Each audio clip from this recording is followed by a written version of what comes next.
Sharma SGS आज company ने अपने क्वार्टर वन के रिजल्ट्स दिए। रिजल्ट्स कैसे हैं, साथ में अभी तक का परफॉर्मेंस आप लोगों को मालूम है। इस कंपनी ने बहुत बढ़िया किया है। पिछले लगभग 3 से 4 महीनों के अंदर इसके रिटर्न्स 100% से ज्यादा गए। पहली बार हम लोगों ने कंपनी डिस्कस करी थी जब इसका प्राइस 750 और 40 के आसपास हुआ करता था। वहां से ये कंपनी लगातार रन करती गई है। देखो यार, मार्केट में सबसे इंपॉर्टेंट चीजें पता क्या क्या होती है। मैंने आपको टोटल आज 5 पॉइंट, आज सुबह के पहले वीडियो में टोटल 5 पॉइंट मैंने आप लोगों को बताए थे। कभी भी किसी भी कंपनी पे एंट्री या एग्जिट कर रहे हो, इनको एनालाइज जरूर करना। उन 5 पॉइंट्स को पहला वीडियो देखना, आपको सारी डिटेल्स मिल जाएंगी। कुछ इंपॉर्टेंट पॉइंट्स मैं भी आपको यहाँ पे बताता हूँ। कंपनी का ग्रोथ सबसे इंपॉर्टेंट है, सबसे ज्यादा इंपॉर्टेंट है। कई कंपनीज आप मार्केट में देखते हो अंधा रिटर्न दे रही होती है, अंधा भाग रही होती है। काफी लोग कहते हैं भैया ऑपरेटर गेम है वगैरह वगैरह वगैरह, कुछ ना कुछ कहते ही रहते हैं। ठीक है, लेकिन हर कंपनी के भागने या गिरने के पीछे रीजन होते हैं। मार्केट में हर चीज एनालिसिस से चलता है 99% ऑफ टाइम्स। ठीक है, ग्रोथ सबसे इंपॉर्टेंट पॉइंट होता है। मार्केट की पोजीशन सबसे, सेक्टर किस तरह से काम कर रहा है, खबरें किस तरीके से आ रही हैं, ये कुछ चीजें हैं जो हर कंपनी में समझनी और एनालाइज करनी सबसे इंपॉर्टेंट है। शर्मा एसजीएस ने इसी के चलते अभी तक इतने बढ़िया रिटर्न दिए। क्या ये आगे भी कैरी करेंगे? आज के रिजल्ट क्या बता रहे हैं, शुरू करते हैं इस वीडियो को। थोड़ा इंट्रोडक्शन ज्यादा लंबा हो गया आई बिलीव, बट देखो ये जरूरी चीजें हैं। वरना काफी लोग क्या करते हैं मार्केट में, प्राइसेस को देख करके एंट्री करते हैं और एग्जिट करते हैं। प्राइसेस को देखे क्या प्राइस चल रहा है, कंपनी के फंडामेंटल फाइनेंशियल से कोई मतलब नहीं। जबकि फाइनेंशियल फंडामेंटल को समझना ही सबसे इंपॉर्टेंट पार्ट है। आई होप ये पॉइंट अब क्लियर है यहाँ पर आप लोगों को। शुरुआत करते हैं रिजल्ट से। सभी नंबर्स जो आप स्क्रीन पर देख रहे हो ये मिलियंस में, हाथों हाथ इनको करोड़ में भी कन्वर्ट करेंगे। कंसोलिडेटेड रिजल्ट है ये कंपनी का। रेवेन्यू फ्रॉम ऑपरेशन कंपनी ने आज दिया है 1588 करोड़ का, 1588 करोड़ ये कंपनी का रिवेन्यू फ्रॉम ऑपरेशन आया है। पिछले साल 943 करोड़ का रिवेन्यू फ्रॉम ऑपरेशन था। 943 करोड़, यानी ईयर ऑन ईयर बेसिस पर कंपनी का revenue from operation positive growth पे है। और ये एनुअल ग्रोथ कंपनी का हो जाता है 68% का। 68% का रिवेन्यू कंपनी का इंक्रीज हुआ है ईयर ऑन ईयर बेसिस पर, जो कि एस्टिमेटेड और रिक्वायर्ड ग्रोथ से ऊपर है 10% लगभग, जो कि अच्छी बात है। मार्च में कंपनी का रिवेन्यू था 1465 करोड़, यानी इस क्वार्टर में कंपनी ने बेंचमार्क भी लगाया है। एक बार हम थोड़ा सा रिकैप यहां पर लेते हैं पिछले क्वार्टरली रिजल्ट्स का। ये देखो, किसी भी कंपनी के रिटर्न्स देने के पीछे रीजंस होते हैं। आपको यहां पर रीजंस नजर आएंगे। कंपनी का ग्रोथ जो था यहां पर माइनस नजर आएगा आपको। पिछले 4 क्वार्टर में कंपनी का ग्रोथ एक्सेप्शनली बड़ा है, लगातार कंपनी बढ़ती चली गई है। मैं यहाँ पे नंबर्स की बात नहीं कर रहा। काफी लोग कमेंट में आकर के उल्टा सीधा बोलते हैं कि भैया growth year on year basis. भाई मैं ईयर ऑन ईयर बेसिस पर ही कैलकुलेट करता हूं। मुझे नहीं मालूम कि आप लोग क्या समझ रहे हो वीडियो को देख करके, बट ये जो ग्रोथ आप यहां पर देख रहे हो 68%, ये ईयर ऑन ईयर बेसिस पर ही आती है। ठीक है, और जो रिक्वायर्ड ग्रोथ होती है ना, हमेशा वो प्रीवियस क्वार्टर से ज्यादा होनी चाहिए। रिक्वायर्ड ग्रोथ की बात हो रही है, नंबर की बात नहीं होती कभी भी इस चीज के अंदर। बहुत सारे कमेंट्स है इस चीज को लेकर के, मुझे सीरियसली समझ नहीं आता कि आप लोग क्या देखते हो। बाकी कभी कुछ ही आते हैं, ऐसा नहीं कि सभी ये कहते हैं, कुछ ही होते हैं। बाकी 90% मेरे व्यूअर्स जो है मैं समझता हूँ काफी समझदार और इंटेलिजेंट है। ऑलराइट, अब आते हैं कंपनी के टोटल इनकम पर। अदर इनकम मिलाने के बाद जो कि आई है 15 करोड़ की इस बार, पिछले साल थी 6 करोड़ की, मार्च में थी 11 करोड़ की। ये हो जाती है जून 26 में कंपनी की टोटल इनकम, पिछले साल की टोटल इनकम और मार्च की टोटल इनकम। अब हम आएंगे कंपनी के खर्चे, जो कि बताते हैं कि कंपनी का ओपीएम किस तरीके से आया है।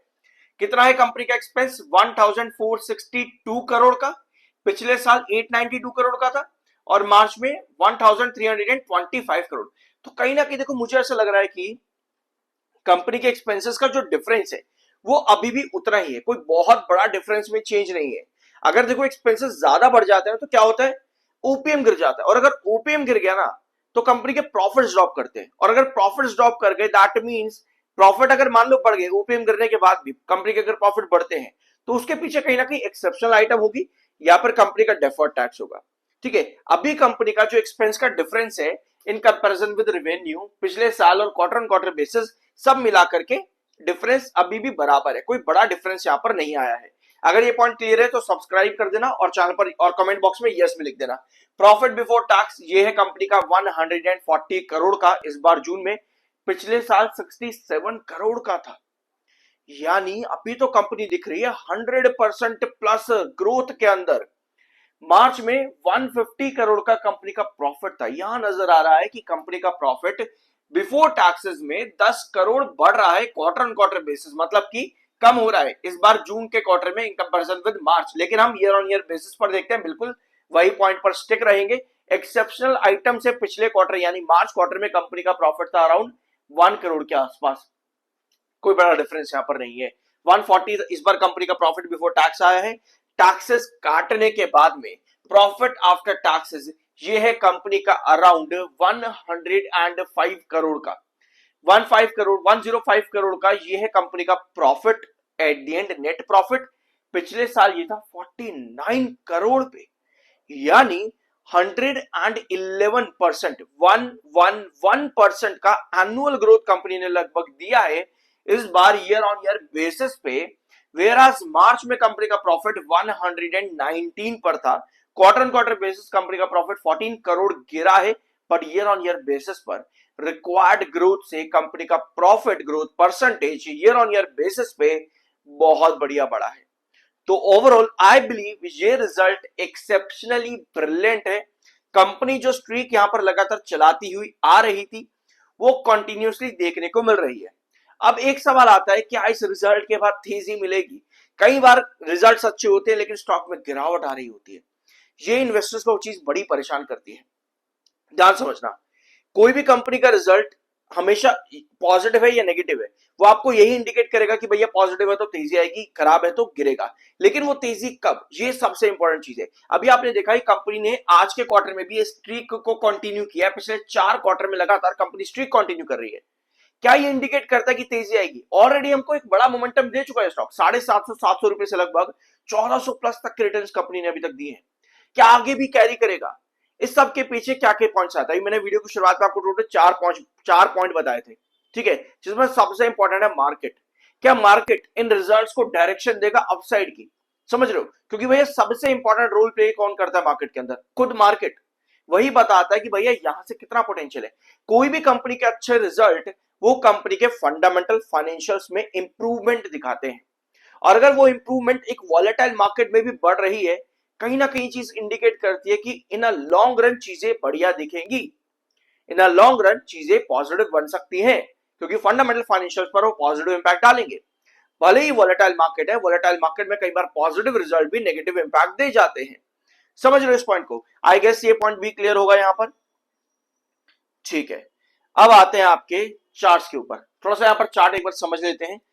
ये है एसजीएस शर्मा का chart pattern, 1 hour time frame, और मैंने एक डेली टाइम फ्रेम का चार्ट लेना था, शायद मिस हो गया यहाँ पर, बट खैर कोई बात नहीं। आज के दिन की जो क्लोजिंग है 1 आवर टाइम फ्रेम के अकॉर्डिंग आपको यहाँ पर नजर आएगा ये वाला लेवल, ये वाला पैटर्न यहाँ पर, ये जो पूरा एरिया ना, एक बार इधर, 2 बार, 3 बार, 4 बार, इस एरिया में पहले आपको बेस देखने को, रिजेक्शन देखने को मिलता था, यहाँ पे बेस देखने को मिलता था। आज हमारी जो क्लोजिंग है वो इसी ट्रेंड पर आई है, 1340 1350 के बीच में, इसी ट्रेंड पर हमारी क्लोजिंग आई है। ये इंडिकेट कर रहा है कि आज की क्लोजिंग बहुत इंपॉर्टेंट प्राइसिंग के पास है। ये इंडिकेट करता है कि भैया यहाँ पे या तो सीधा ब्रेकआउट दे रहे 1380 की तरफ, या फिर यहां से थोड़ा सा साइडवेज पैटर्न चल लो। देखो लास्ट वीडियो जो मैंने एसजीएस शर्मा का भी, इस पैटर्न को यहां पर ध्यान रखना, क्योंकि आज जो क्लोजिंग है बहुत क्रूशियल बेस लाइन के पास में आई है, 1380 के पास आपका जो है रिजेक्शन पॉइंट नजर आता है। देखो मैंने आप लोगों के साथ लास्ट वीडियो जो एसजीएस शर्मा का लिया था, आज से लगभग 5-10 दिन पहले ही लिया था, केन्स टेक्नोलॉजी के साथ में। शर्मा, केन्स और डिक्सन ये तीनों ऑलमोस्ट एक सेक्टर के ही अंदर काम करते हैं। गवर्नमेंट की पीएलआई स्कीम, आईएमएस स्कीम, इन सब का बेनिफिट इन कंपनीज को धीरे धीरे करके मिला है। आज केन्स टेक्नोलॉजी में बड़ा मोमेंटम था, वीडियो चैनल पर अवेलेबल है, जाकर के देख लेना, ठीक है। केन्स ने भी क्या किया, इसी सेक्टर से रिलेटेड आईएमएस स्कीम के अंदर बेनिफिट्स ढूंढे, ठीक है। आज के दिन खबर आई, वेयर एज शर्मा और डिक्सन, स्पेशली शर्मा ऑलरेडी इस पीएलआई स्कीम्स का और आईएमएस स्कीम्स का फायदा उठा रहा था लगभग अप्रैल और फरवरी के महीने से ही, वेराज डिक्सन टेक्नोलॉजी ने भी बीच में अप्रैल के महीने में यहां पर बेनिफिट्स उठाए स्कीम्स के, पीएलआई और आईएमएस स्कीम्स के। लेकिन केन्स टेक्नोलॉजी अभी तक गिरावट पर ही था, चार्ट्स पर बहुत ज्यादा वीक था। क्या यहां पर आज बेनिफिट्स मिले हैं? बिल्कुल डेफिनेटली मिलेंगे, लेकिन क्या कंटिन्यूसली मिलेंगे? यही चीज अभी शर्मा एसजीएस के साथ में है। ये कंपनी ऑलरेडी रिटर्न दे चुकी है, लास्ट वीडियो में हमने डिस्कस किया था कि साइडवेज पैटर्न पर चलेगी अभी करेक्शन के साथ में, थोड़ा टाइम यहां पर लगेगा करेक्शन में, साइडवेज कंसोलिडेशन चलेगा लगभग 1-1.5 महीना जो भी चल सकता है, उसके बाद वापस से कैरी कर सकता है अपने रिटर्न्स को। लेकिन सबसे इंपॉर्टेंट चीज है कि यहाँ पर मार्केट किस तरह से रिएक्ट करवाएगा इसको, ठीक है। तो बहुत फोकस रखना, क्योंकि कोई भी कंपनी जब ऑलरेडी रिटर्न्स दे चुकी होती है, इन्वेस्टर्स वहां पर काफी ज्यादा अट्रैक्टिव हो जाते हैं कि बढ़िया दिख रही है, इतने रिटर्न दे दी और बढ़ जाएगा। तो हमेशा ध्यान रखना, प्राइसिंग वॉलेटाइल होती है, मार्केट अगर वॉलेटाइल है तो प्राइसिंग और ज्यादा वॉलेटाइल होगी। आपको हमेशा कंपनी के फाइनेंशियल्स और फंडामेंटल पर नजर रखनी चाहिए। अगर वो इंप्रूव होते चले जा रहे हैं कंटिन्यूअसली, देन यस, आपको वॉलेटाइल मार्केट के अकॉर्डिंग ही वहां पर अपनी पोजीशंस बनानी चाहिए, एग्जिट या एंट्री या जैसे भी आपका ओपिनियन होता है। कुछ नया जानने को मिला और सब्सक्राइब करना मिलता अगले वीडियो में।